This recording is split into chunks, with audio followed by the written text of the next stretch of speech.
Good morning. 6:30 a.m. Brock and I are heading to the Ohio Farm Science Review. It's still raining. It's been raining since the last time I talked to you, I think. We're pretty darn close. Yeah, we got rained out doing beans the other day.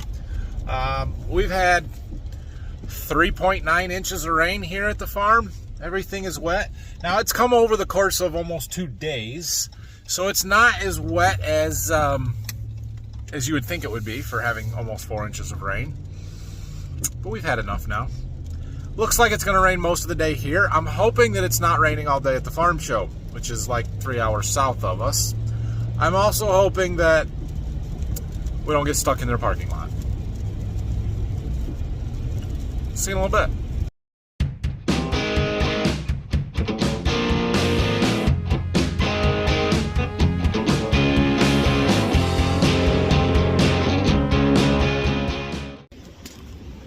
We had to make a detour.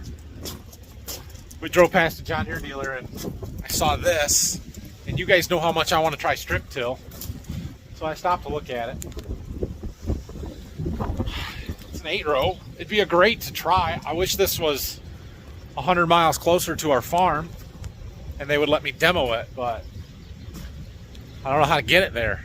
Yeah, I would love to try this thing. So it's a strip till bar. I've never run one, but basic concept is you've got a leading coulter that is cutting the trash, and then these wheels turn and kind of clean it and move the trash out of the strip. And then there's a shank here that does all the tillage work, and you can see this dry hose on it. That's injecting dry fertilizer from the tank up there, and then a couple of kind of berming wheels, and then this comes in and firms it up. And the idea is to firm the edges of the strip, and then these chains kind of leave it ridged in the middle a little bit, and it forms a nice seed bed for you to plant right into in the spring. I see tremendous value in banding dry fertilizer right underneath the row.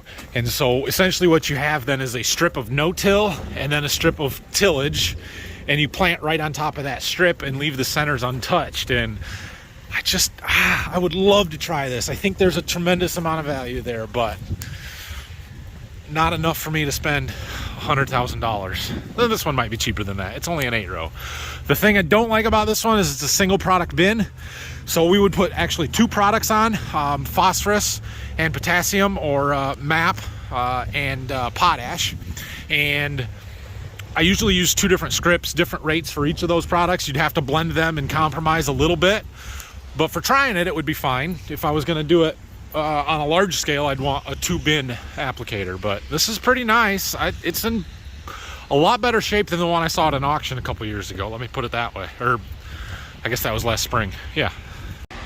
So they do have another one here, and my guess is whoever traded in the other one bought this one.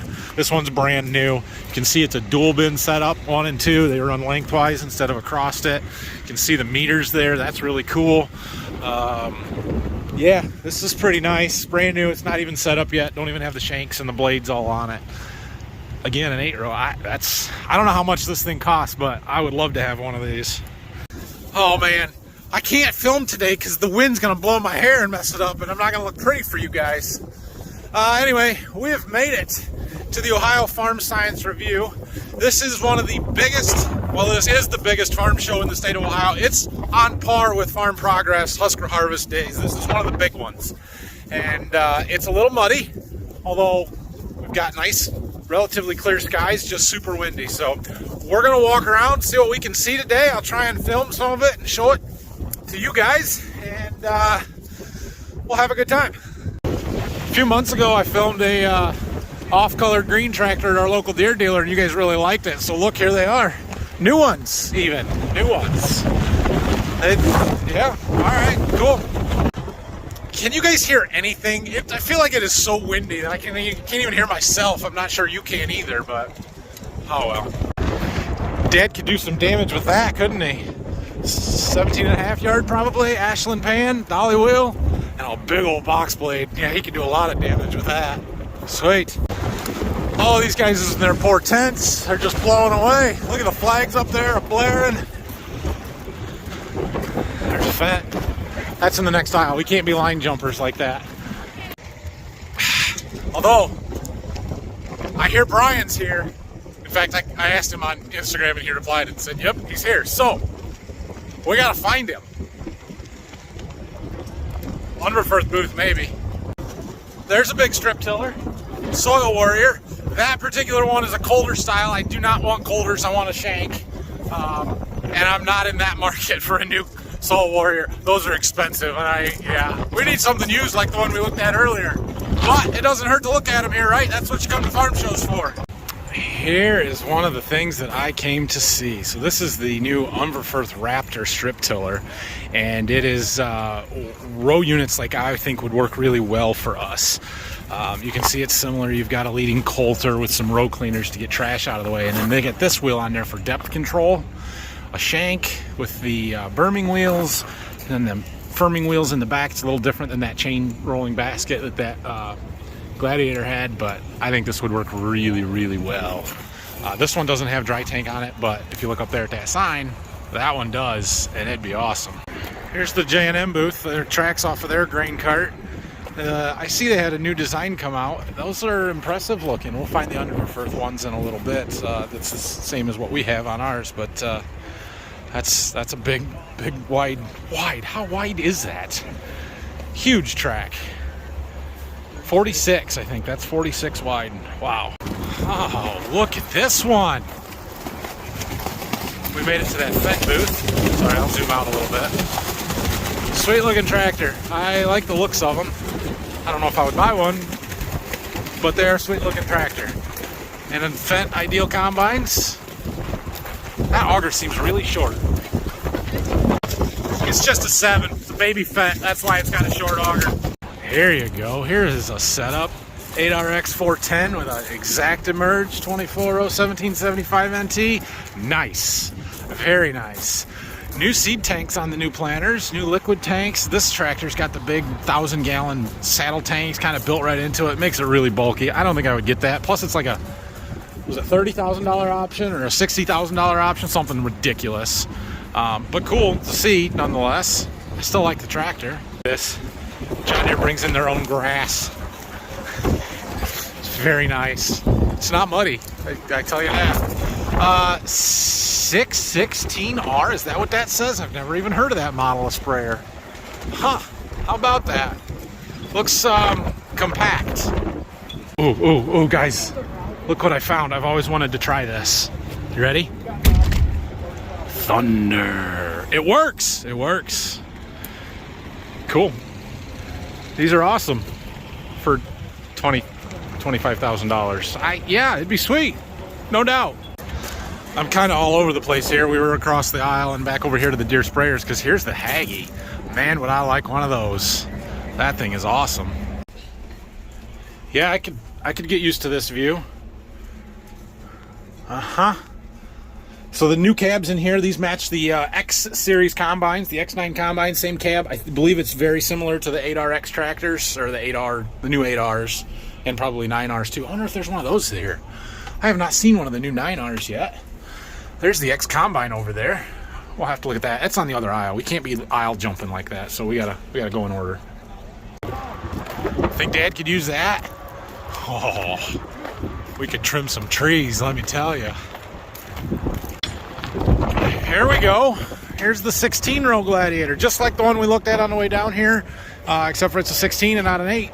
And expensive, I'm sure. I'm sure it's quite expensive, but man, I'd love to try one of these. Dual bin, cool. This is pretty sweet. There's the X9 with the 50-foot draper. So this is the new one that's got a hinge on it so that it's not a solid frame. Pretty neat there. Interesting. It's different. It's a little different. Wide feeder house. Cool. I've shown you guys X9 combines before. We don't need to go up there and see all of that. The head's new though. I haven't seen that real close. There's a big Gloss combine. That one's pretty cool too. Flat track. Lexion 8600. You guys, you're never gonna believe it. I just met Bob Brown and BJ. They said Brian's around here somewhere. I should have put him on camera. I wasn't thinking because I was starstruck. But he said he watches my videos. Aw, made my day. Anyway, things are good here. Keep walking. It's still windy.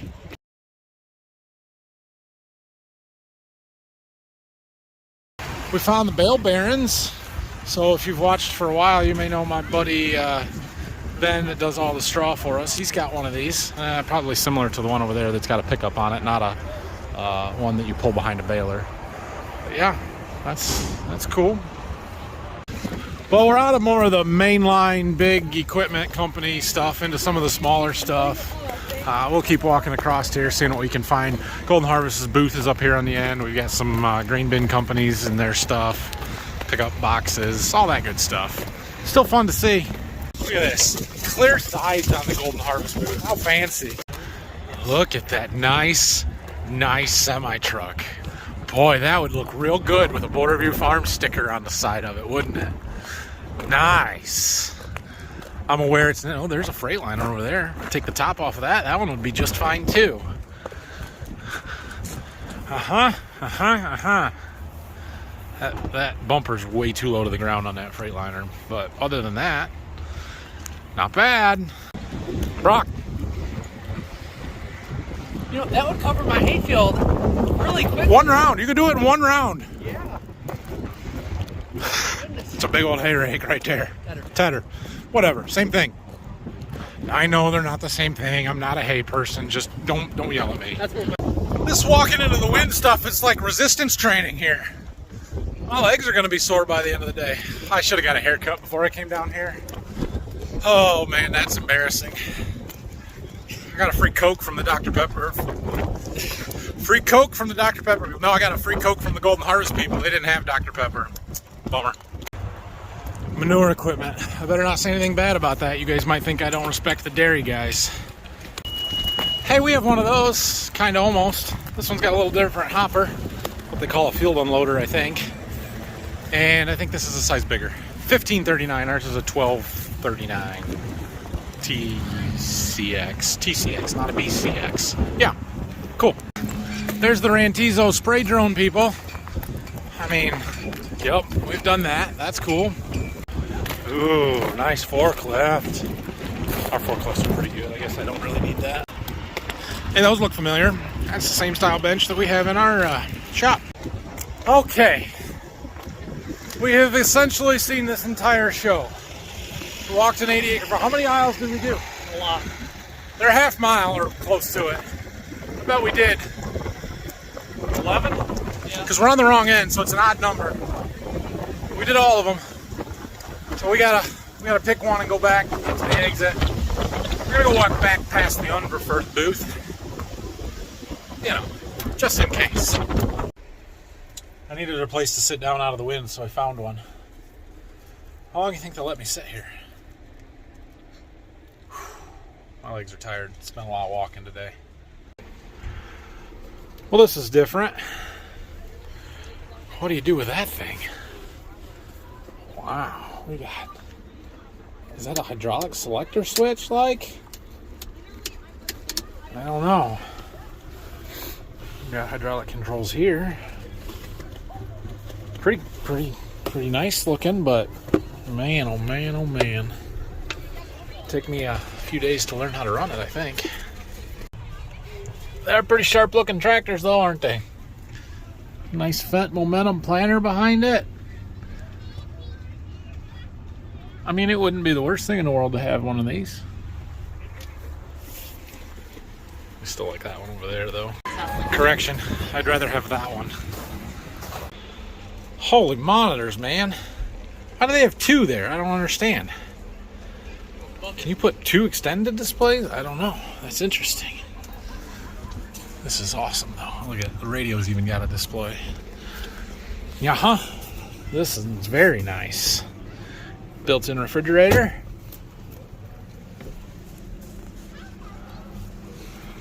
Very nice indeed. Where's the key? Where's the key? No key. I don't even know where the key goes. Oh, right, way up here. For all you Red fans out there, I'll even show you a background of their booth. I didn't really go in there to see anything, but they do have a pretty big display. I'm done. We've had enough. The wind is starting to quiet down, which is nice, but it's also starting to get sort of cloudy. I don't think it's going to rain. I don't know. We'll see. Anyway, I'll see you in the truck. We made it, Brock. We did it. Oh, I'm tired of walking. Good show. The grounds crew here, I don't know if they have a grounds crew, but the staff of Farm Science Review have done an excellent job of mitigating the rain and the water. The parking lots are in amazingly good shape. The exhibition area, the booths and everything, all paved roads. The mud was really not an issue. There was some muddy spots, but not an issue, so that was really nice. They did a great job. What'd you think? What'd we see? A lot of cool things. A lot of cool things. That is true. Strip till bars. Yep, a lot of strip till stuff that was really interesting. I showed you guys there. Some different equipment that we don't usually get to see. Yep. So we did not see any air reels for bean heads. I know you guys keep talking to me about that. Again, they just don't exist around here. I was hoping to look at one there. Something else we didn't see. Oh, I was hoping that my seed treater company, USC, would have a booth here because I wanted to talk to them about stuff. They did not. That's all right.